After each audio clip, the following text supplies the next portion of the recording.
머리가 아프다던 아이가 금방 멀쩡해지면 꾀병이라고 생각하기 쉽지요. 하지만 짧은 지속 시간을 갖는 소아 편두통일 수도 있습니다.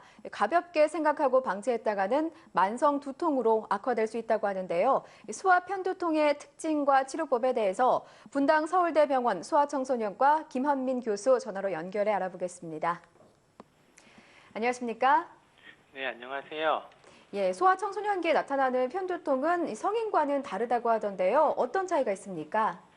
네, 흔히 편두통이라고 하면 한쪽 옆머리에 바늘로 찌르는 듯한 날카로운 통증이 심장 뛰듯이 박동성으로 있는 경우가 특징입니다. 예. 하지만 소아청소년의 경우에는 반드시 한쪽만 아프지 않을 수도 있고 양쪽이 아플 수도 있어서 그리고 또한 종종 앞머리가 아프다고도 합니다. 예. 그래서 성인처럼 박동성으로 나타나지 않을 수도 있고요.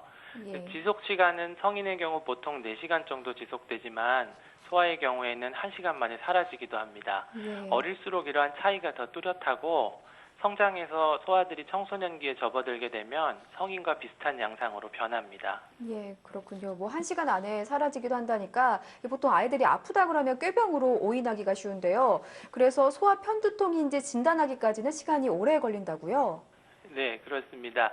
두통이라는 병 때문에 두통이라는 증상이 나타나는 경우를 저희가 1차성 두통이라고 하는데요. 예. 편두통이 바로 대표적인 1차성 두통입니다.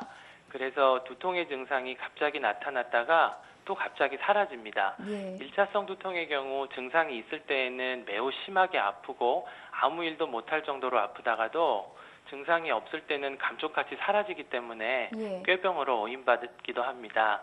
이번에 저희가 조사해본 바로는 소아 편두통 환자에서 발병 후 진단까지 평균 1년 4개월이 소요되었고요. 예. 길게는 7년이 걸린 경우도 있었습니다. 7년이나 걸렸다니까 정말 긴데 이렇게 진단이 늦어져서 편두통을 방치할 경우에는 어떤 문제가 발생할 수 있습니까? 편두통의 특징 중에 하나가 일상생활을 못할 정도로 아프거나 흔히 하는 일상생활로도 두통이 악화된다는 점입니다. 예. 그래서 편두통 발작이 자주 있거나 오래 지속되는 경우 일상생활에 지장을 초래할 수 있습니다. 소아청소년의 경우에는 학업에 지장을 준다는 것이 큰 문제인데요. 너무 두통이 심한 경우에 결석을 하거나 조퇴를 하는 경우도 자주 있습니다. 예. 그리고 두통을 적절히 치료하지 않고 방치하는 경우 점점 더 두통이 잦아지고 심해지기도 합니다. 그래서 쉽게 치료할 수 있는 시기를 놓치게 되기도 합니다. 그렇다면 아이들이 뭐 어떤 증상을 보일 때 소아 편두통을 의심해야 하는 걸까요? 갑자기 생기는 발작적인 두통이 반복적으로 지속되는 경우 일단 예. 의심을 해봐야 합니다. 대부분 1시간 이상 지속되며 메스꺼움, 구토 혹은 어지럼증을 자주 동반합니다. 어떤 경우에는 눈앞이 뿌옇게 되거나 물건이 겹쳐 보이고 예. 이상한 물체가 보이는 등의 시각 증상을 동반합니다. 흔히 밝은 빛과 시끄러운 소리에 증상이 악화되어서 청각 과민성이나 시각 과민성을 보이기도 합니다.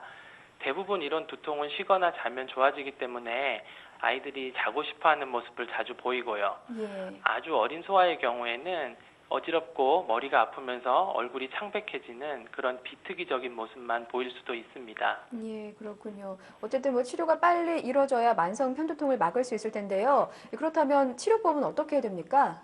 네, 편두통의 치료는 3가지로 요약할 수 있습니다. 네. 두통을 악화시키는 요인을 피하는 생활 습관의 개선, 두통 발작 시 투약을 하여서 두통을 경감시키는 급성기 치료, 매일 소량의 약물로 잦은 두통을 조절하는 예방치료가 있습니다. 예. 수면 부족이나 저혈당은 두통을 악화시키기 때문에 충분한 수면과 적절한 식사가 중요하고요. 특정 음식과 같이 두통을 유발시키는 요인이 있다면 피하는 것이 좋습니다. 두통이 발생하면 최대한 빨리 자신에게 가장 효과적인 약을 적절한 용량으로 복용하고 쉬는 것이 급성기 치료의 핵심이고요. 예. 그래서 두통이 심하지 않은 경우에는 적절한 급성기 치료만으로도 좋아지는 경우가 많습니다. 그래서 두통이 자주 있거나 심해서 일상생활에 제약이 있는 경우에는 예. 매일 소량의 편두통 예방약을 복용해서 두통의 빈도나 강도를 줄일 수도 있습니다. 예, 교수님, 저 질문 하나만 더 드리겠습니다. 보통 그 두통약을 먹으면 뭐 내성이 생긴다, 뭐 아이에게 좋지 않다고 해서 아프다고 해서 두통약을 쉽게 먹이지 못하는 경우도 있는데요. 이런 경우는 어떻습니까? 약을 막 먹어도 되는 건가요? 저희가 흔히 쓰는 그 급성기 치료제는 대부분의 약들이 내성을 가지지는 않고요. 예. 그 급성기 치료의 원칙 중에 하나인 최대한 빨리 치료하는 게 중요하기 때문에 예. 오히려 투약을 하지 않고 시간을 지연시켜서 두통이 더 나빠졌을 경우에는 시간이 지나서 약을 먹어도 좋아지지 않는 경우가 많습니다.